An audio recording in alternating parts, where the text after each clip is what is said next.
Hello my dear friends and viewers, आपका बहुत बहुत स्वागत है हिस्ट्री लर्निंग में। मैं आशा करता हूँ आप सब ठीक होंगे, स्वस्थ होंगे, मस्त होंगे और बढ़िया से अपनी पढ़ाई लिखाई कर रहे होंगे। इस बार वीडियो थोड़ा सा लेट आया, इसके लिए मैं सॉरी। और अब मेरी कोशिश होगी कि समय से वीडियो, सप्ताह में 2 वीडियो ज़रूर अपलोड हो। थोड़ा इधर व्यस्तता थी, इसलिए मैं वीडियो समय से नहीं अपलोड कर पाया। और जैसा कि आप लोग देख रहे हैं, हम लास्ट वीडियो में हम लोग ब्रिटिश ईस्ट इंडिया कंपनी के बारे में पढ़ रहे थे। और जो पहली यूनिट मॉडर्न इंडिया की है, वो यूरोपीय कंपनियों का भारत में आगमन, उस पर हम लोग बातचीत कर रहे हैं। तो ब्रिटिश कंपनी, हमने पुर्तगीज़ पढ़ लिया था और डचों के बारे में विस्तार से पढ़ लिया था, और करीब करीब काफ़ी कुछ हमने जो ब्रिटिश ईस्ट इंडिया कंपनी है उसके बारे में पढ़ लिया था। तो लास्ट वीडियो में हम जो पढ़ रहे थे, तो ब्रिटिश ईस्ट इंडिया कंपनी के बारे में हम पढ़ रहे थे कि वहाँ पर सिचुएशन क्या बन रही है इंग्लैंड में, और वहाँ की जो परिस्थितियाँ निर्मित हो रही थी उसके आधार पे जो भारत में ब्रिटिश ईस्ट इंडिया कंपनी की गतिविधियाँ प्रभावित होने वाली थी और क्या क्या घटनाक्रम होने वाला था, उस पर हम लोग बातचीत करने वाले थे। तो हमने पढ़ा था कि वहाँ पर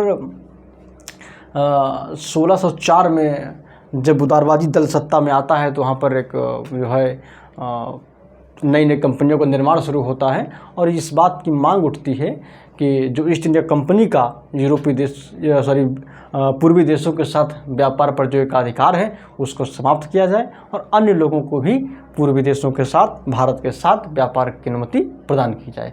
तो इसी क्रम में हमने कहा था कि 1694 में एक बिल आता है, एक नियम पास किया जाता है ब्रिटिश संसद के द्वारा, और उसमें ये प्रावधान कर दिया जाता है कि सभी लोग, इंग्लैंड के जो सभी लोग हैं, वो पूर्वी देशों के साथ व्यापार कर सकते हैं। और उसी के तहत जब ये अनुमति मिली तो विभिन्न कंपनियों का फिर गठन शुरू हो गया। और हमने देखा था कि 1694 के आसपास ही एक कंपनी गठन होता है, न्यू इंग्लिश कंपनी,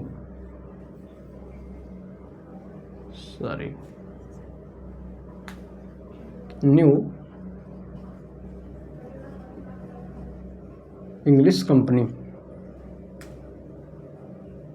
एक न्यू इंग्लिश कंपनी बनती है। और उसने, तो हमने बताया था कि रेड ब्रिज नामक एक जहाज भी उसने खरीद लिया था। तो ये सब घटनाक्रम अब 1698 में आते आते कई कंपनियां और बन चुकी हैं वहाँ पर। देखिए, एक कंपनी बन चुकी है general English company, general English company. ये कंपनी तो बन ही चुकी, पहले बन चुकी है। आप ध्यान रखें इन चीज़ों का भी, देखिएगा इन सब का एक विलय होने वाला है। तो न्यू इंग्लिश कंपनी, और 1698 आते आते एक कंपनी और बन चुकी है, उसका नाम है जनरल इंग्लिश कंपनी। और दूसरी एक कंपनी और बन चुकी है, उसका नाम है society trade to the east. तो ये 2 कंपनियां नवीन बन चुकी हैं, जो पूर्वी देशों के साथ व्यापार करने के लिए कोशिश कर रही हैं, व्यापार करना चाहती हैं। अब ये तीनों कंपनियां राजा पर इस बात का दबाव डाल रही हैं कि कंपनी के विशेषाधिकार को समाप्त किया जाए, और जो है कुछ ऐसा प्रावधान करिए, कुछ ऐसा करिए ताकि यहाँ से जितने लोग जो जा रहे हैं उनकी भी कुछ वैल्यू हो। क्योंकि जो नवीन कंपनियाँ गठित हो रही हैं, इनका कंपटीशन किससे होने वाला है? उस ईस्ट इंडिया कंपनी से जो 1608 में भारत आ चुकी है, और करीब 100 सालों का लंबा करीब इतिहास हो रहा है। और वहाँ पर, यहाँ भारत में उसने अपने आप को बड़ी मजबूती के साथ स्थापित कर रखा है, और ऐसी कंपनी के साथ इन नवीन कंपनियों की प्रतिस्पर्धा होने वाली है। इसलिए ये कंपनियां जो उस समय ब्रिटिश सम्राट रहते हैं उनसे अनुरोध करती हैं, विलियम तृतीय रहते हैं, और उनसे ये अनुरोध करती हैं कि आप जो है एक दूत भेज दीजिए हमारी तरफ से, क्योंकि यहाँ औरंगजेब का शासन है, और ताकि हमारी बात थोड़ा बन जाए आसानी से, हमारा जो है हमको व्यापारिक सफलता या व्यापारिक कामकाज में कुछ सहूलियत मिले। इसलिए वो उसी क्रम में 1698 घटना है, ब्रिटिश संसद के द्वारा जो है एक दूत भेजा जाता है विलियम नॉरिस को दूत बना करके, और ये औरंगजेब के दरबार में आता है। किंतु यह असफल रहेगा, कुछ व्यापारिक सहूलियतें कोई भी ये प्राप्त नहीं कर पाएगा, और एक प्रकार से ये असफल रहता है। तो ये जो विलियम नॉरिस मिशन है, ये इम्पॉर्टेंट है, ये परीक्षा में किसी भी पूछा जा सकता है कि विलियम नॉरिस मिशन कब आया था। तो पहले चीज़ ध्यान रखेंगे इस बात को कि 1698 की ये घटना है, इसलिए 1698 जो ईयर है ये महत्वपूर्ण है। तो 1698 में विलियम नॉरिस मिशन आ रहा है, और किसके दरबार में आ रहा है? औरंगजेब के दरबार में आ रहा है। इस चीज़ को भी ध्यान रखेंगे कि विलियम नॉरिस मिशन किस मुगल बादशाह के दरबार में आया था, या विलियम नॉरिस मिशन जब भारत आता है 1698 में तो उस समय किस मुगल बादशाह का शासन था, है ना। इस तरह से सवाल पूछ सकता है। तो 1698। अब 1702 में क्या हो रहा है, ये कंपनियां तो आ रही हैं, सब हुआ, सफलता नहीं मिली, लेकिन फिर जब सफलता नहीं मिल रही है तो फिर ये हुआ कि ऐसा ही इन कंपनियों को मिला दिया जाए। तो फिर इन कंपनियों को मिलाने के बाद समझौता करके ये हुआ कि एक मजबूत कंपनी एक बनाई जाए और इन सारी कंपनियों को यूनाइट कर दिया जाए। तो इसी क्रम में कहते हैं गोडाल्फिन स्टेट वहाँ पर एक रहती है और गोडाल्फिन के एक राजकुमार रहते हैं और वो एक यूनाइटेड विल लेकर के आते हैं। इस संयुक्त विल जो लेकर आए हैं और इसमें ये बात का प्रावधान है कि इस सारी कंपनियों को मिला करके एक कंपनी बना दी जाए और फिर ये बात स्वीकार कर ली जाती है। इसलिए नई और पुरानी कंपनियाँ, ये नई कंपनियां जो हैं और ये पुरानी कंपनी कौन सी है, जॉन की कंपनी या ईस्ट इंडिया कंपनी, उसको, और ये 3 नई कंपनियां जो रहती हैं, 3 कौन कौन, एक ये न्यू इंग्लिश कंपनी और दूसरा ये जनरल इंग्लिश कंपनी और ये तीसरी society trade to the east, ये और प्लस ये पुरानी जो अर्थात जॉन की कंपनी जो रहती है,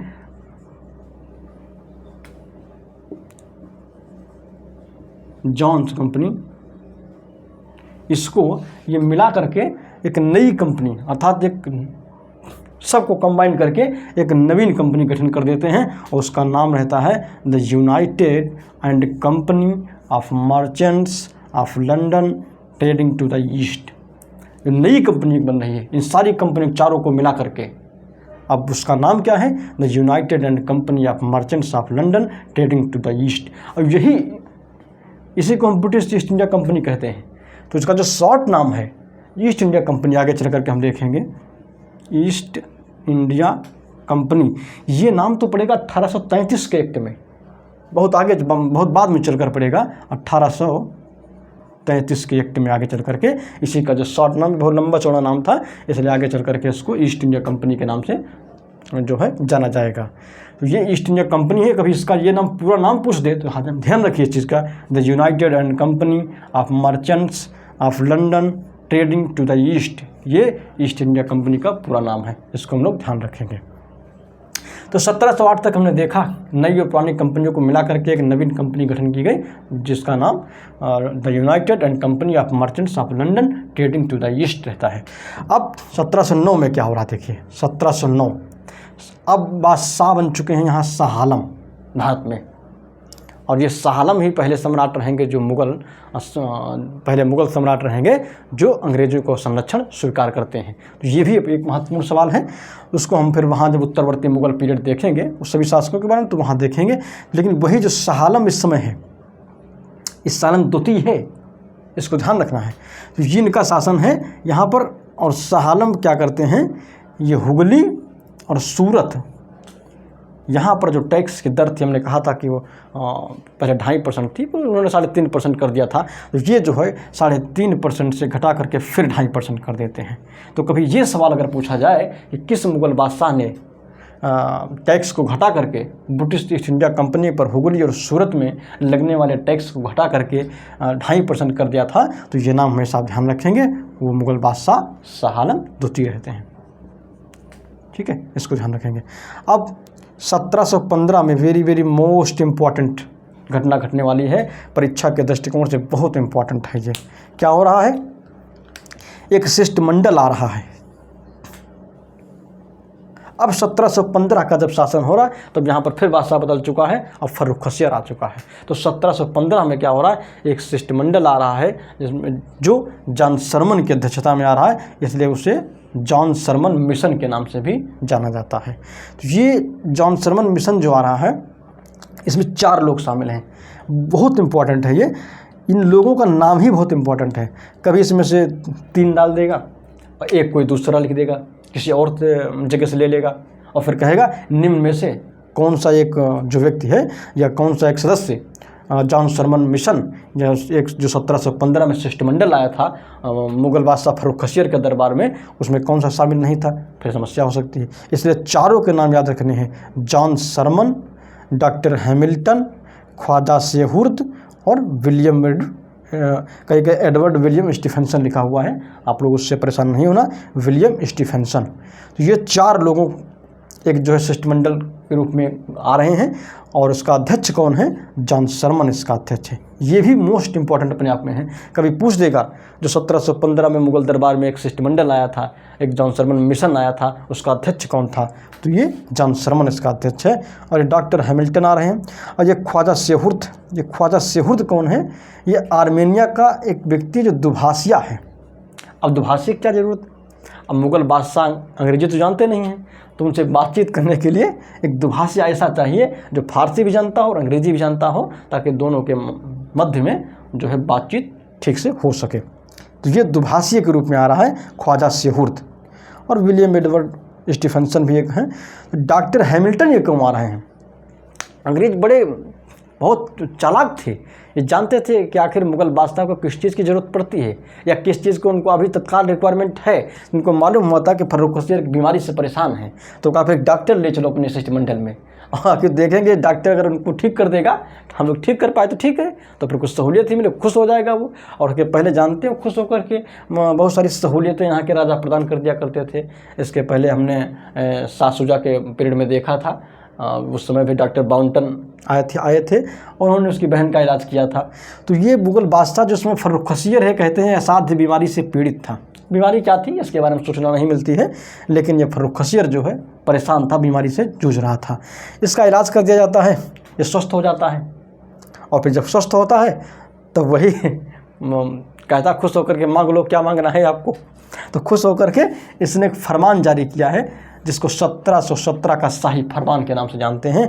वेरी वेरी मोस्ट इम्पॉर्टेंट। और एक चीज़ और आपको बताना चाहते हैं कि शाही फरमान आपके मन में तो हमेशा चलता रहता है। शाही फरमान 1717 में जारी हुआ है, 1717 ईस्वी में। लेकिन ये ध्यान रखना है, जो जॉन शर्मन मिशन है, कभी इसकी डेट पूछा नहीं है। मेरा ये अनुमान है ये एक्सपेक्टेड मोस्ट इम्पॉर्टेंट क्वेश्चन में हो सकता है। जॉन शर्मन मिशन का ये डेट सन जो है ये पूछ सकता है कभी भी। शाही फरमान तो सबको रटा हुआ है 1717 फर्रुख खसीर, लेकिन इसकी डेट कभी हो सकता है आप 1717 ही लगा दें। तो ध्यान रखना है, ये शिष्टमंडल 15 में आ रहा है और ये इसको फरमान 1717 में जारी हो रहा है। और ये फरमान कितना इंपॉर्टेंट होगा आप आगे चल करके देखेंगे कि जो शाही फरमान रहेगा 1717 का, वही फरमान आगे चल करके ब्रिटिश ईस्ट इंडिया कंपनी और मुग़ल बादशाहों के बीच टकराव की स्थिति को पैदा करेगा। और वो टकराव फिर लंबे समय तक जो विभिन्न युद्धों को जन्म देगा आगे चल करके, उसी में प्लासी, उसी में बक्सर और फिर तमाम तरह के जो अन्य गतिविधियाँ प्रकार के परिवर्तन होंगे। और धीरे धीरे ब्रिटिश कंपनी एक सत्ता नियंत्रक अर्थात किंग मेकर की भूमिका में आएगी और फिर आगे चल करके सत्ता पर नियंत्रण भी स्थापित करेगी। तो जो 1717 का शाही फरमान है उसमें देखिए क्या क्या उनको सहूलियतें मिल रही हैं। Very very most important. ये सवाल जो है नेट JRF या सब्जेक्ट बेस्ड कोई भी एग्ज़ाम है जो, तो वहाँ पर बहुत इंपॉर्टेंट है। TGT PGT हो गया, NBS KBS हो गया, असिस्टेंट प्रोफेसर हो गया। ये शाही फरमान के अंदर क्या है, ये चीज़ इंपॉर्टेंट है सब्जेक्ट बेस्ड एग्जाम के लिए। और शाही फरमान कब जारी किया गया, किस मुग़ल बादशाह ने जारी किया, ये वनडे के दृष्टिकोण से इंपॉर्टेंट है। तो वनडे वाले अगर इतना जान लें कि 1717 में फर्रुख खसीर के द्वारा ब्रिटिश ईस्ट इंडिया कंपनी को एक शाही फरमान जारी किया गया, तो मुझे लगता है उनका काम हो जाता है। लेकिन अगर आप किसी अच्छे एग्जाम की तैयारी कर रहे हैं, स्टैंडर्ड एग्जाम की तैयारी कर रहे हैं, या UGC नेट देना है, असिस्टेंट प्रोफेसर देना है, TGT PGT देना है, या UPSC देना है, या कोई स्टेट PSC से UPPCS हो गया, RO हो गया, इनका अगर कोई एग्जाम देना है तो आपको ये अंदर क्या क्या प्रोविजन है ये ध्यान रखना बहुत महत्वपूर्ण है।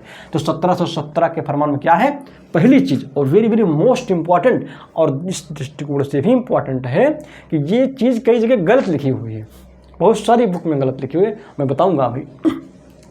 ये 3000 रुपये वार्षिक के बदले, देखिए 3000 रुपये वार्षिक के बदले इनको बंगाल से कर मुक्त व्यापार की अनुमति प्राप्त हो जा रही है। ये जो बंगाल लिखा हुआ है यही अपने आप में महत्वपूर्ण है, क्योंकि अधिकांश बुक में क्या लिखा हुआ है, बंगाल, बिहार, उड़ीसा। मैंने कई स्टैंडर्ड किताब में देखा है। आप लोगों को अगर आशंका हो, मैं पहले तो कहता हूँ देखने की कोई ज़रूरत नहीं है, क्योंकि मैंने ऑलरेडी इस किताब को कई बुक में, इस क्वेश्चन को, इस प्रावधान को कई बुक में देख रखा है। मैंने हरिश्चंद्र वर्मा का जो सेकंड पार्ट है लास्ट में मैंने उसमें देखा है, मैंने शेखर बंदोपाध्याय की किताब उसमें देखा है, मैंने 2-3-4 बुक और बढ़िया अच्छी बुक हैं उसमें देखा है। तो आप इसलिए इसको ध्यान रखेंगे 3,000 रुपये वार्षिक के बदले जो उनको फ्री ट्रेड की एक सुविधा मिल रही है, फैसिलिटी मिल रही है, वो बंगाल में मिल रही है। बंगाल, बिहार, उड़ीसा मत लगाइएगा, कई जगह यही स्टेटमेंट लिखा हुआ है।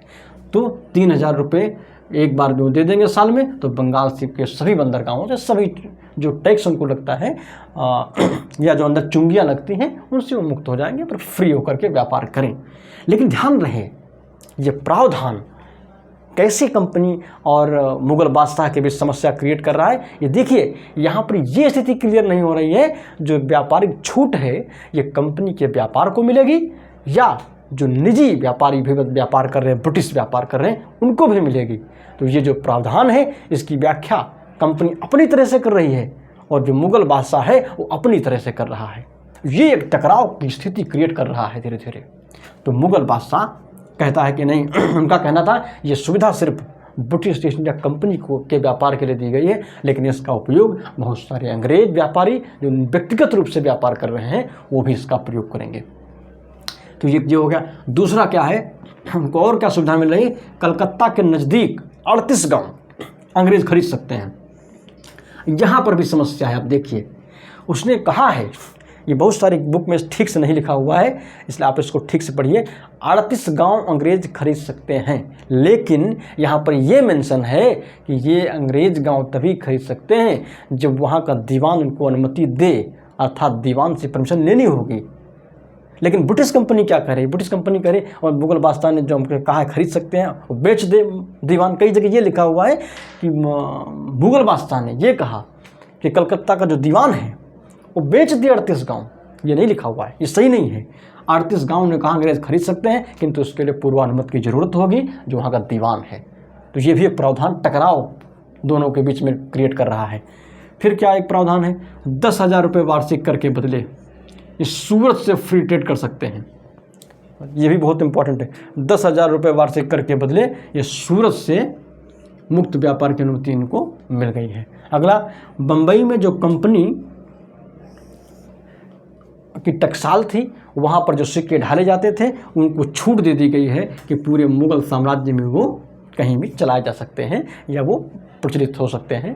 पूरे मुगल साम्राज्य में कहीं पर भी उनके आयात निर्यात या विभिन्न प्रकार के उपयोग में उनको लाया जा सकता है। तो बम्बई में कंपनी की टकसाल में ढाले हुए सिक्के चलाने की अनुमति पूरे मुगल साम्राज्य में मुगल बादशाह ने दे दी है इस फरमान के तहत। और क्या एक प्रावधान है, हैदराबाद में कंपनी का जो अधिकार है वो पूर्व की भांति बना रहेगा। तो ये देखिए इतनी इंपॉर्टेंट इनकी सुविधाएं, इतनी महत्वपूर्ण बड़े सुविधाएं अंग्रेजों ने प्राप्त कर ली हैं। और इसी से प्रेरित होकर के एक ऑल्म्स नामक जो ब्रिटिश इतिहासकार हैं उन्होंने इसे कंपनी का मैग्ना कार्टा कहा है या कंपनी का महाधिकार पत्र कहा है इसे।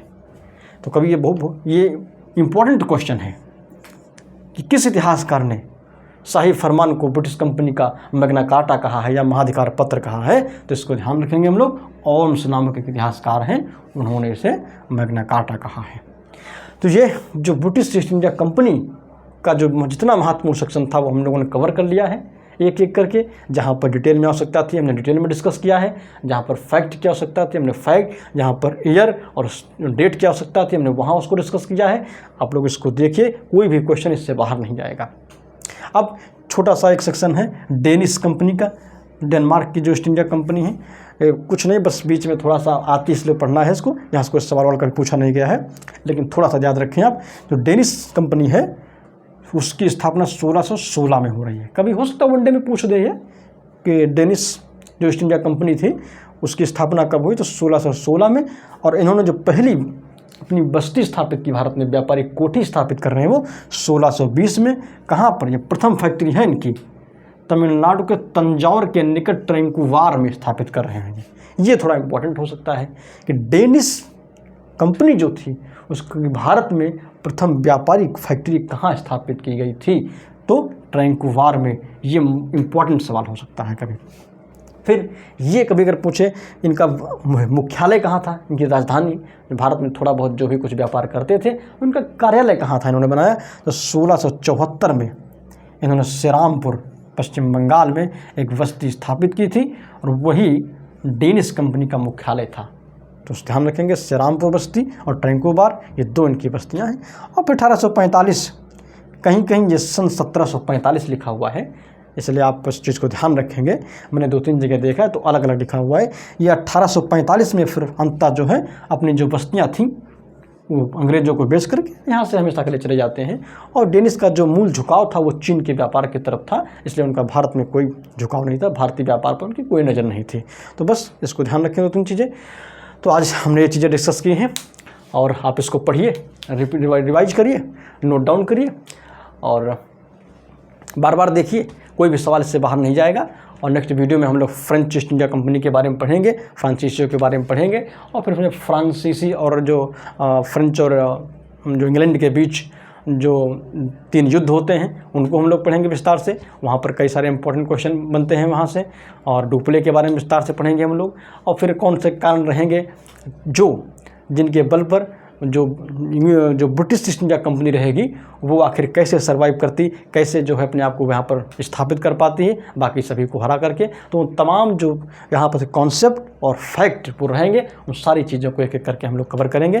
कोई किताब पढ़ने की ज़रूरत नहीं है, कोई नोट्स किसी को पढ़ने की ज़रूरत नहीं है, बस वीडियो देखिए, क्वेश्चन सॉल्व करिए और जब जिस बुक की ज़रूरत पड़ेगी तो हम बताएँगे। लास्ट में एक रिक्वेस्ट है, आपको वीडियो अच्छा लगता है लाइक करिए, और अगर आपका कोई सुझाव है तो आप कमेंट सेक्शन में उसको दीजिए। चैनल को सब्सक्राइब करिए और अपने फ्रेंड सर्किल में इसको शेयर करिए। Thank you so much.